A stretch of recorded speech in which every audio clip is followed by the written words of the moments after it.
My name is Alex Gruen, and today I'm interviewing people on whether information technology is making people smarter. The first person we are interviewing is Mr. Salek. Hi, Mr. Salek. How's it going? Hello, Alexander. So, what is your opinion on whether information technology is making people smarter? Yeah, so I'd say the definition of being smart is being constantly aware of your surroundings. I would actually argue that information technology is making people less smart through the spread of misinformation. So one way of being aware of your surroundings is actually reading the news. And you'd think that most people would get their information from credible news sources, such as the New York Times and other publications that have been around for a long period of time. But according to TechCrunch, most people get their news information from social media. And social media is actually having huge problems with the spread of fake news. In the past year alone, there have been huge fake stories, such as a news story with Pope Francis endorsing Donald Trump, which was fake, and also Hillary Clinton selling weapons to ISIS, which was also fake. So people scrolling through social media would just see these posts and then have a skewed version of their world. And the only way that their view could be corrected is if they saw another post that debunked that myth. So this problem has actually been widely acknowledged. So earlier this year, Facebook fired the staff that monitored its trending section on Facebook, which is where a lot of people get their news. And they replaced it with an algorithm, so it could be a lot quicker. And the problem is that once they fired all the people, the algorithm actually pumped out a lot of fake news. So actually, one of the first stories that came out was with Megyn Kelly, which was completely fake, created by this algorithm. And basically what it was, the lie was that Megyn Kelly was a pro-Hillary supporter. Okay. And the problem was so huge that Facebook actually publicly apologized for the story. Extending this, Mark Zuckerberg has published multiple posts on Facebook for the public talking about fake news and what Facebook is doing to combat this issue. And you can find those online, and they're still available. So you'd think that spreading information, this misinformation, would be a really hard task, but it's actually not. So one group of people wanted to test this. How hard would it be for like a layperson to go out and spread this misinformation? So what they did is they used less than $200. They bought a bunch of fake Reddit accounts. They made this fake story about promoting Brexit, and they posted it to Reddit. And they used these fake accounts that they bought. They upvoted this post, and it actually went to the front page of Reddit for a couple hours. And then they made a video talking about what they did. So this video and kind of these other stories kind of clearly show that not only is misinformation a huge problem, but it's a problem that can be done by pretty much anybody with a really small amount of money. And I feel like this problem is only going to get worse with time since more people are going to be connected with technology. Thank you for your valuable opinion. I'm sure many people share your concerns with how information technology is affecting how smart people are. So thanks for the interview. Thanks. Next person we're interviewing is local dog walker Liz. Hi, nice to meet you. Hi, Liz. So what is your opinion on whether information technology is making people smarter? Unfortunately, I think it has a negative effect, especially with our ability to produce long-term memories. In fact, a study done by the Karpinski Lab found that the majority of digital consumers are strongly dependent on the internet and their devices, and that there is a direct link between the information on their devices and the inability of memorizing or turning those into memories, long-term memory. So for instance, do you even remember your sibling's phone number? No.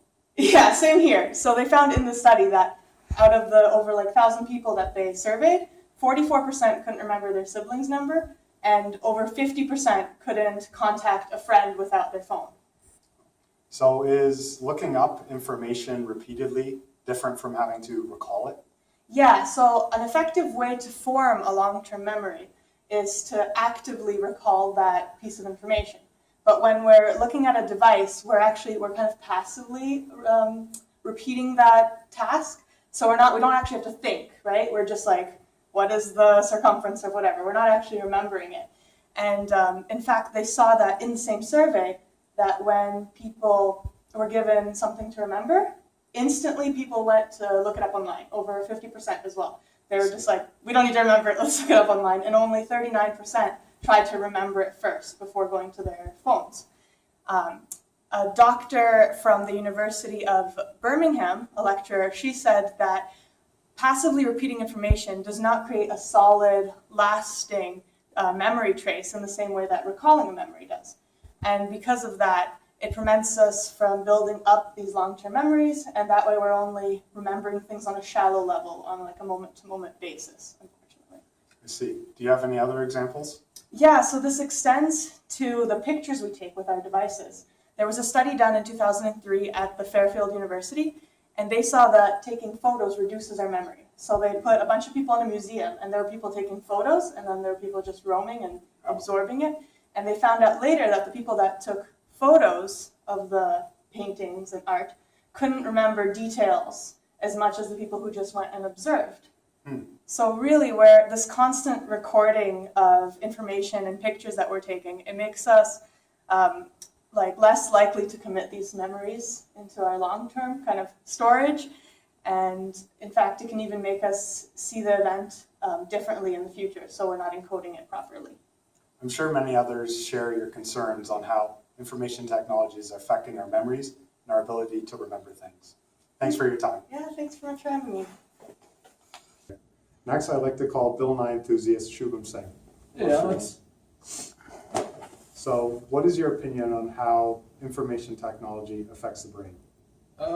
So far, you've probably heard about how it impacts your brain negatively with all the effects on the mental capacity of all the social settings and all that. But I'd like to take up a more creative side of the brain. So, if you probably didn't know, through globalization, technology has spread amongst everywhere around the world, but it has failed to bring in diversity. Rob May, the CEO of Backupify, says that the internet rewards blockbusters, which drives out the diversity. He explains that by saying that online readers only have a limited time, so only the most popular, most commented stories on the internet are being read. This promotes the writers to go for blockbuster pieces, which are more often than not just link baits that pander to our interest of gossip. These blockbusters start having similarities. The format, the design, the words, they all start looking similar to one another.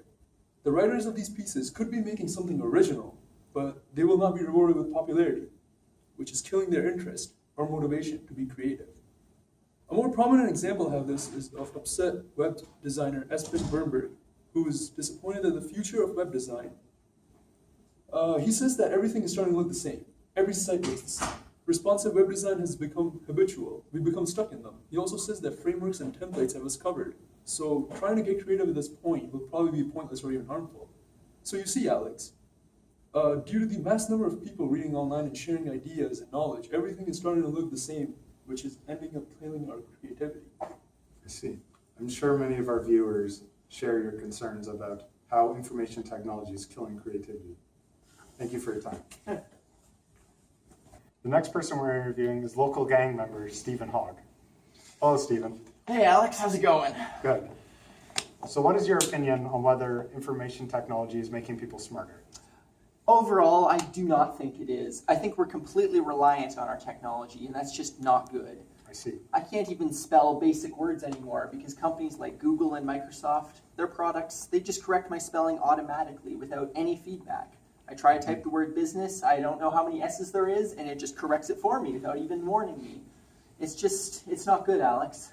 I think most people will find that to be convenient. But, Well, sometimes the reliance isn't perfect, but I also don't know basic math or basic conversion factors because my smartphone has apps for that, you know. I can just pull it out, convert from inches to, centimeters without having to know the conversion factor. No problem. mm-hmm. Do you have any other examples? I do. In fact, I read an article on signofthetimes.com, which is available in a lot of locations actually, on how GPS causes the actual brain to develop differently. Oh. Yeah, the hippocampus, which is the part of our brain that causes you to develop spatial maps of your surroundings and allows you to navigate, is becoming less developed if we're just listening to instructions rather than going out there, exploring, and finding our way around. This less developed brain is surely a sign that we're becoming less intelligent overall. I see. I'm sure that many other people share your concerns with information technology and our reliance on it. Yeah, it's not good, Alex. It's not good. Thank you for your time. Thank you. The next person we're interviewing is amateur diver Kevin Premrell. Hi, Hey Kevin. Alex, how's it going? Good. How do you think information technology is affecting how smart people are? I think our intelligence is greatly affected by our ability to learn and our attention span. And I think that information technology has a serious negative impact on our attention span. People are becoming so used to a constant stream of entertainment and information that they can't focus on anything for more than a few seconds.